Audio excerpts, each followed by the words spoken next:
হবে আমাদের দাবি, আমাদের চাকরি জাতীয়করণ করতে হবে।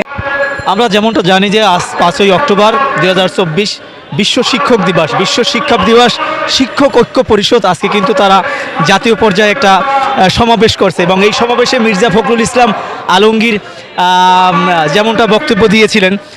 তো আমরা আপনার কাছে জানতে চাবো যে আগামীতে যদি জাতীয়তাবাদী দল বিএনপি ক্ষমতায় আসে তাহলে এই বেসরকারি শিক্ষকরা তারা কি তাদের এই জাতীয়করণের দাবি সার্থক হবে কিনা?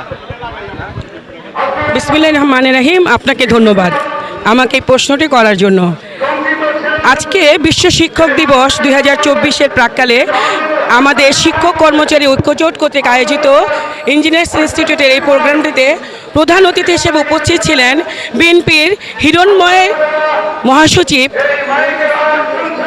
ফ্যাসিস্ট সরকারকে বারবার কারাবরণ করার পরেও যিনি বিএনপির মতো জাতীয়তাবাদী দলকে নেতৃত্ব দিয়ে আজকের এই অবস্থানে নিয়ে এসছেন, সেই সুযোগ্য মহাসচিব ছিলেন আজকের আমাদের অনুষ্ঠানের প্রধান অতিথি।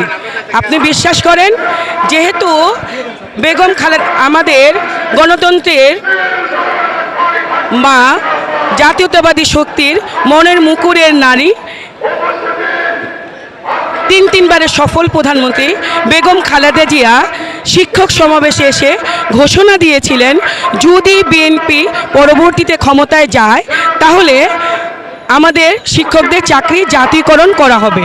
সেই লক্ষ্যে আজকে আমাদের এই শিক্ষক সমাবেশের প্রধান অতিথি হিসেবে স্যার বলেছেন যদি বিএনপি ক্ষমতায় যায় তাহলে আমাদের বেসরকারি 5 লক্ষ শিক্ষকের প্রাণের দাবি চাকরি জাতীয়করণ করবেন।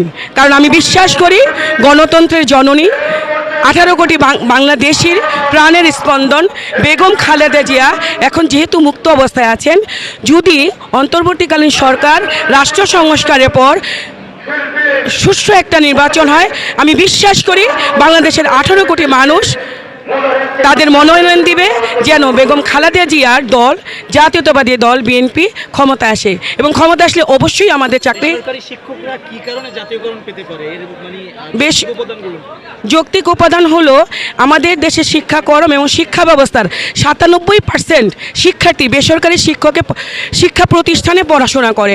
সুতরাং এখানে যেহেতু আমরা 100 জনের মধ্যে 97 জন শিক্ষার্থীকে আমরাই পড়াশোনা শেখাচ্ছি, আমরাই তাদেরকে মানুষ গড়ার কারিগর, সেহেতু দেশকে ভালোভাবে নিতে হলে শিক্ষকের মর্যাদার কোনো বিকল্প নাই।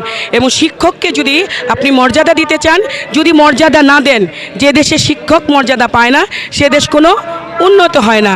এর জন্য যেহেতু 97% শিক্ষার্থীকে আমরা শিক্ষা প্রদান করে থাকি, এই কারণেই আরেকটু তথ্য আমি দেই, সেটা হচ্ছে একই কারিকুলাম, একই সিলেবাস, একই শিক্ষা পদ্ধতিতে এই যে বৈষম্য, এই বৈষম্যের দূরীকরণ ম্যাডাম করবেন বলে আমরা বিশ্বাস করি এবং জাতীয়করণ তার জন্যই অপরিহার্য।